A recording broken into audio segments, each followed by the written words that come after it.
السلام عليكم ورحمة الله وبركاته. مساء الخير عليكم متابعيني في كل مكان، على اليوتيوب، على الفيسبوك.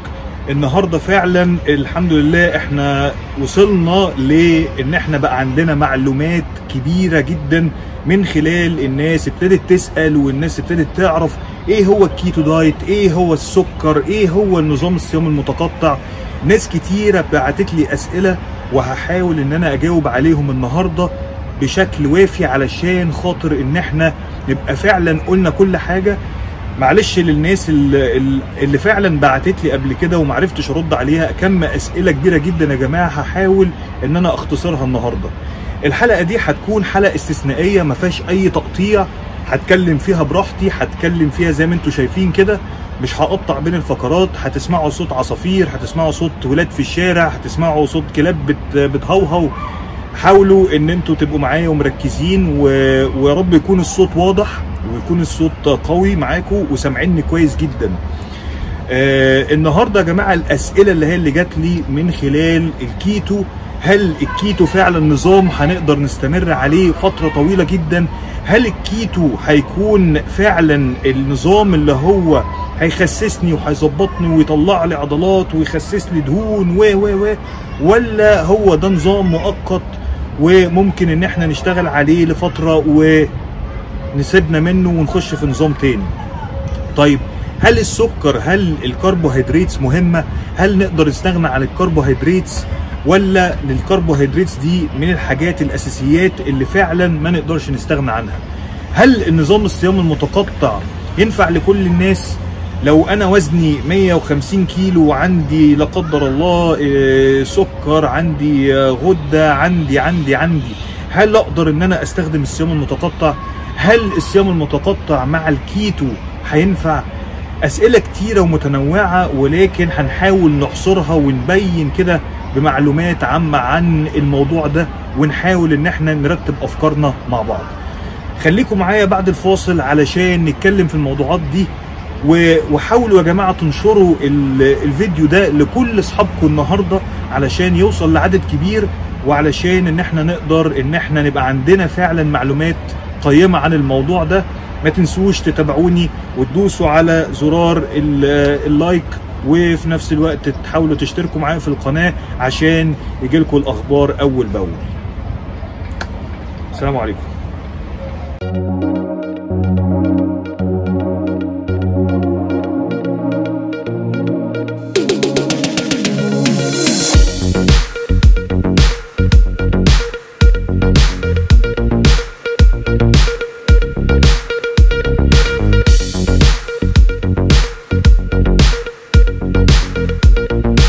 اهلا بيكم تاني في الحلقة بتاعتنا النهاردة.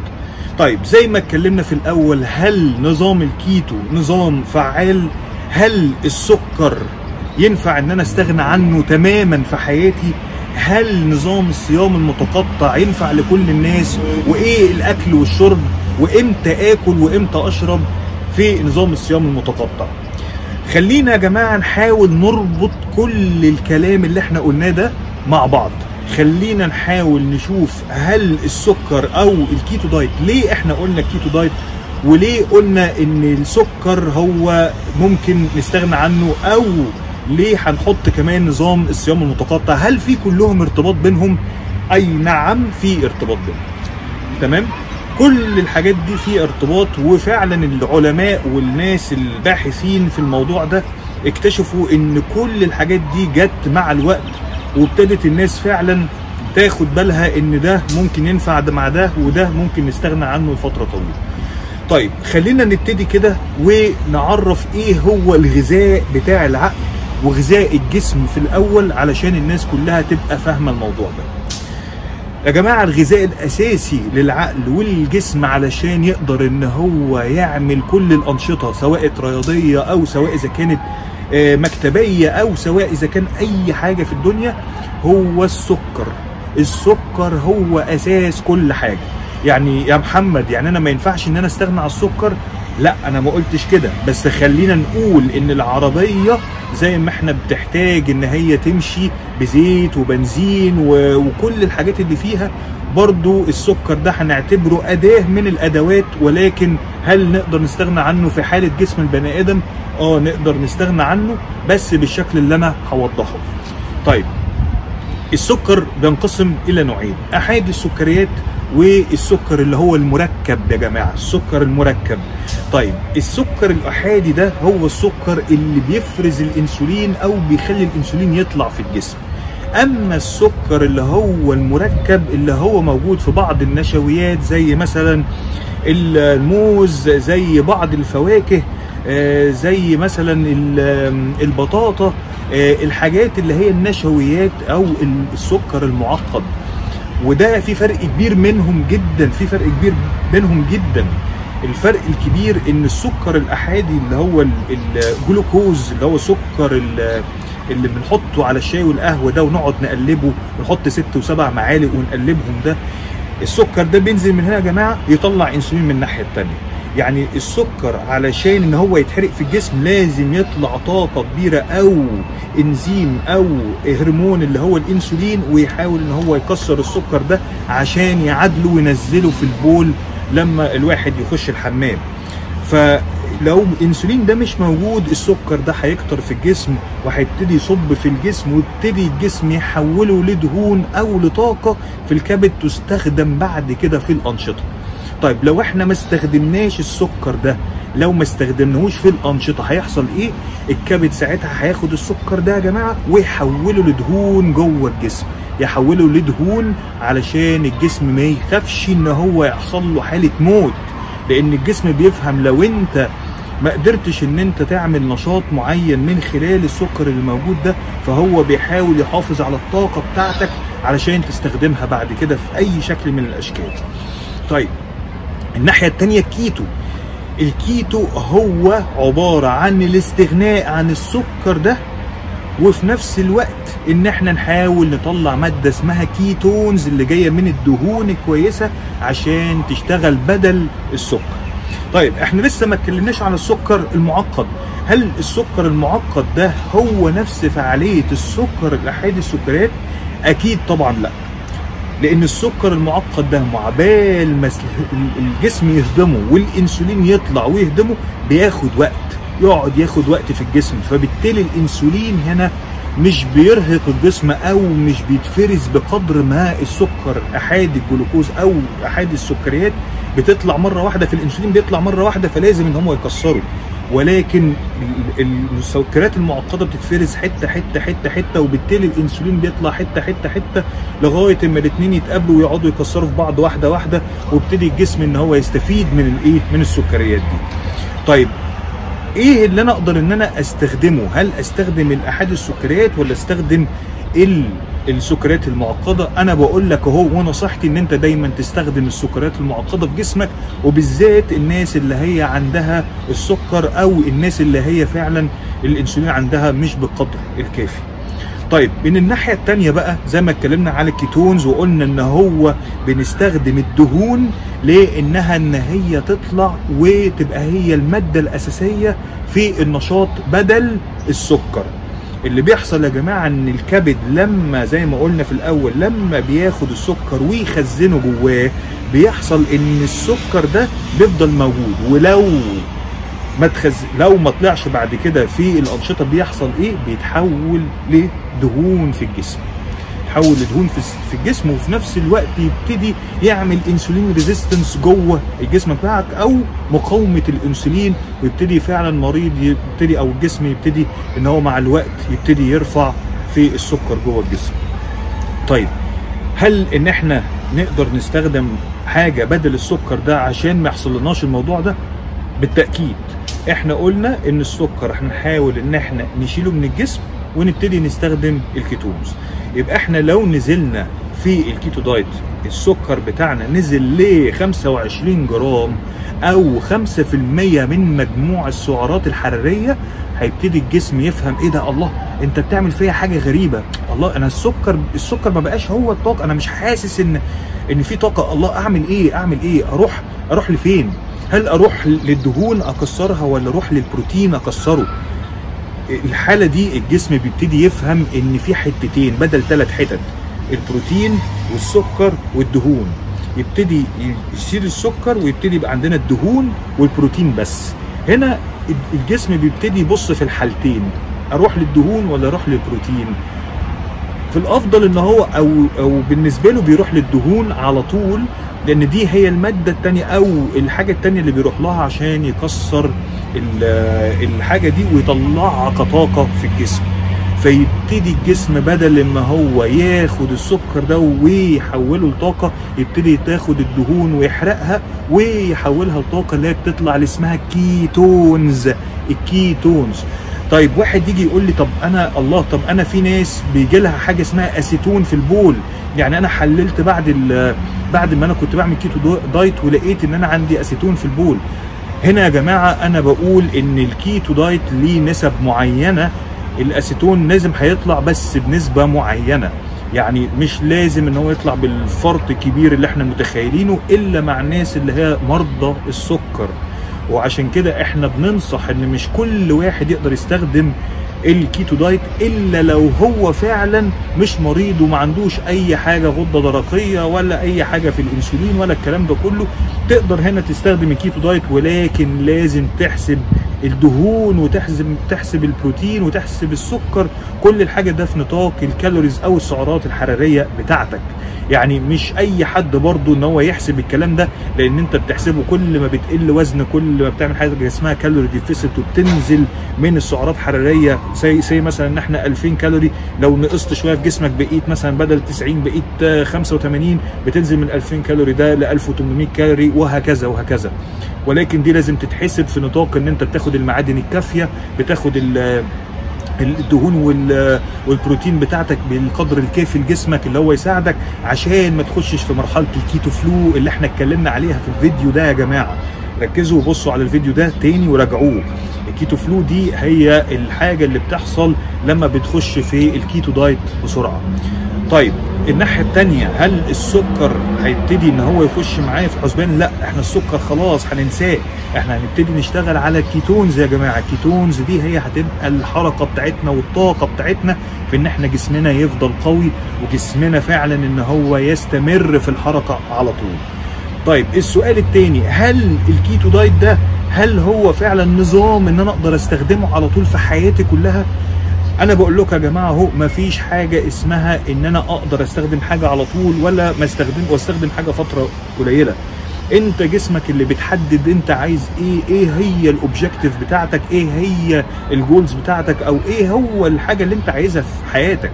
هل انت عايز تفضل على نظام ان انت ما تاخدش سكريات لفتره كبيره جدا، ولا هل ان انت عايز ان انت تبتدي ان انت تاخد بس القدر الكافي من الدهون وتوصل لحاجه معينه وبعد كده تبتدي تشتغل على الدايت بتاعك عادي؟ ده اللي انت بتحدده، والنيوتريشنست بتاعك او اخصائي التغذيه هو اللي بيحدده لك. طبعا في المراجعه التحاليل بتاعتك، مراجعه الBMI بتاعك، البادي ماس اندكس اللي انت لازم تعمله، ولازم تعمل التحاليل معينه علشان في الاخر نعرف قد ايه انت جسمك ينفع ويتقبل هذا، ولا هنقطع في فتره معينه ونشتغل على كيتو دايت. فما يجيش حد مثلا يقول لي انا عندي الغده الدرقيه او عندي انسولين ريزيستنس او عندي كذا وكذا وكذا وشغال على كيتو دايت. انت شغال فيه لوحدك ولا انت متبع مع دكتور وسبورتس نيوتريشنست؟ لو انت شغال لوحدك بقول لك وقف من دلوقتي، ما تاخدش حاجه من جوجل ومن ناس صحابك اللي هم شغالين على حاجه معينه وانت عارف ان هم شغالين عليها عشان خاطر ان هم عملوا شكل وبتاع وانت عايز تبقى زيهم. لا لا لا لا، الموضوع مش ان انت عشان تبقى شكل حد. مفيش يا جماعه واحد عنده نفس ورقه الامتحان بتاعت التاني، كل واحد عنده ورقه الامتحان بتاعته، كل واحد عنده الحاجه بتاعته اللي تخصه. ربنا خلقنا باشكال مختلفه، محدش زي التاني ولا جسم زي التاني، وبالتالي بقول لكم خلي بالكم ان محدش يتبع نظام الغذائي بتاع التاني. تمام؟ فاي حد عنده اعراض اي حاجه ما يحاولش يعمل دايت من غير ما يسال مختص. طيب نظام الناحيه الثانيه او نمط اللي احنا هنتكلم عليه اللي هو الصيام المتقطع. عرفنا ان الصيام المتقطع في الحلقه بتاعت الصيام المتقطع وراجعوها تاني تحت في البلاي ليست، هتلاقوا ان الصيام المتقطع اتكلمنا عليه بشكل وافي، اللي هو اليومين، صيام اليومين، والصيام 16 ل 8، والصيام ال 24 ساعه، كل حاجه قلناها بقدر كافي. ولكن اللي احنا عايزين نقوله، هل الصيام المتقطع ينفع كل الناس؟ بقول لك برضو لا، لان الصيام المتقطع انت بتقعد فتره طويله جسمك ما بيخشش فيه اي حاجه خالص، فبالتالي انت جسمك، هل لو انت مريض مثلا سكر، هل انا جسمي ما ينفعش ياخد سكر، يقل السكر بتاعه؟ لازم ان انا امشي على نظام معين، ولازم اخد دواء معين، فالسكر بتاعي لازم يتحافظ عليه بشكل معين، الا هيحصل لي حاجات هبوط والكلام ده كله واحنا في غنى عنه.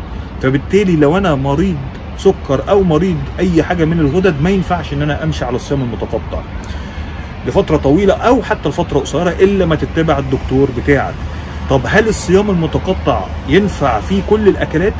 ينفع فيه كل الاكلات، ولكن بمقدار. يعني ما ينفعش ان انت بعد ما تخلص صيام تروح تقوم دابب حله محشي مثلا وتقول لي انا كنت اصلا بعمل صيام متقطع من امبارح بقالي 16 ساعه، فالنهارده هاخد حله المحشي بقى وفرخه كده بسم الله ما شاء الله.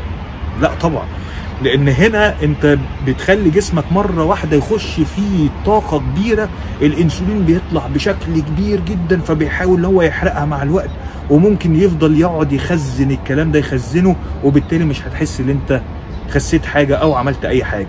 فلازم تمشي بمقدار، لازم تمشي كل ساعه تاخد لك حاجه خفيفه لغايه قبل ما تيجي تنام بالليل بحوالي ساعتين تكون مخلص اخر حاجه بتاعتك. يعني الفتره بتاعتك، المساحه بتاعتك اللي هي في الاكل دي، هي دي المساحه اللي تقدر بس تاخد فيها الوجبات بتاعتك، ولكن وجبات خفيفه. طب هل السكر، هل الشاي والقهوه والحاجات دي كلها تنفع مع الصيام المتقطع؟ تنفع مع الصيام المتقطع، ولكن ما ينفعش ان انت تحط فيها احاد السكريات او السكر بتاعنا بتاع الشاي والقهوه، ما ينفعش، لان انت كده بتخل بالنظام بتاع الصيام المتقطع. ميه، اشرب ميه عادي مفيش اي مشكله، في الوقت بتاع 16 ساعه تشرب ميه عادي ما عندكش اي مشكله، ولكن الاكلات اللي فيها سكريات او دهون او بروتين ما ينفعش ان انا اكلها في وسط 16 ساعه دول. تمام. هل ينفع نظام الصيام المتقطع مع الكيتو دايت؟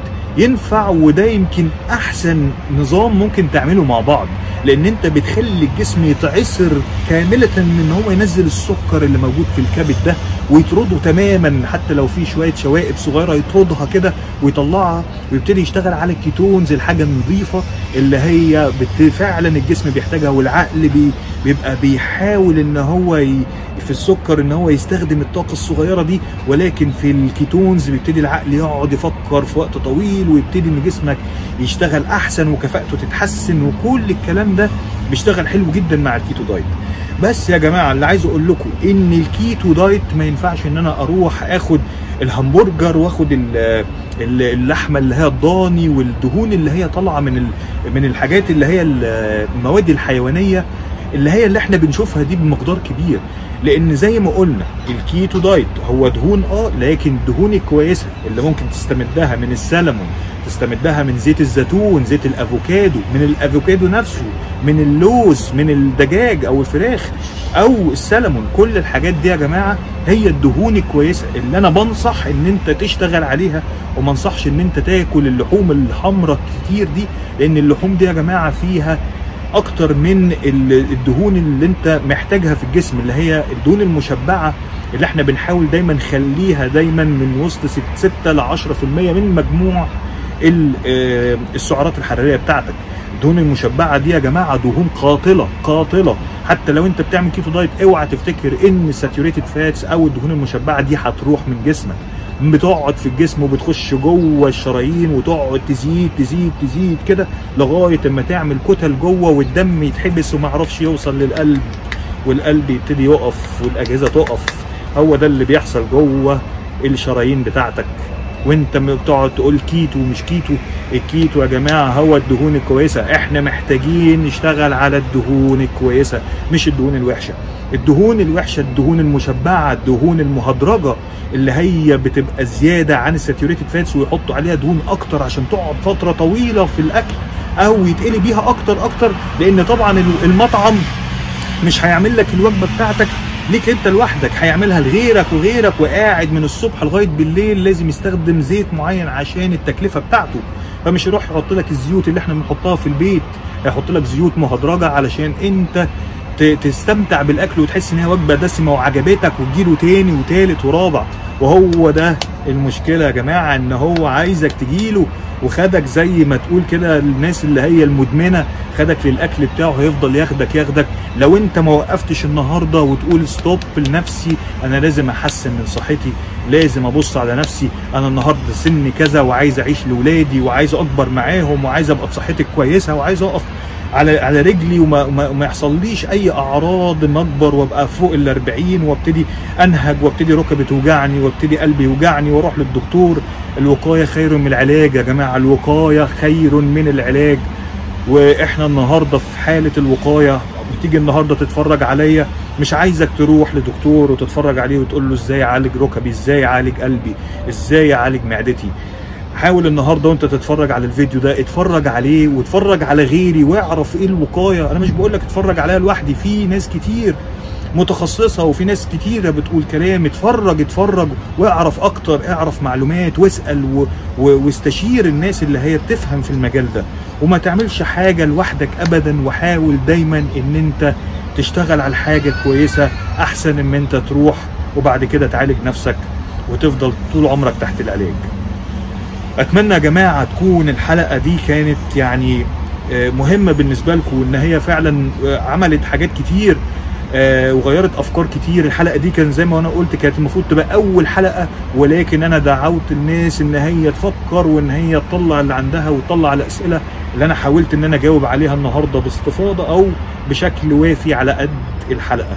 ما كنتش عايز اطول عليكم، ولكن بقول لكم يا جماعه لو في اي تساؤلات ما تنسوش تسيبوها تحت في الكومنتس، لو تكتبوا اللي انتوا عايزينه. وما تنساش تشترك معايا، ولو ما عجبتك الحلقه دوس لايك، ولو ما عجبتكش قول لي ليه ما عجبتكش ونتكلم ونتفاهم مع بعض. هو ده المهم يا جماعه فينا، هو ده اللي احنا عايزينه، ان احنا نتكلم مع بعض ونفهم اكتر.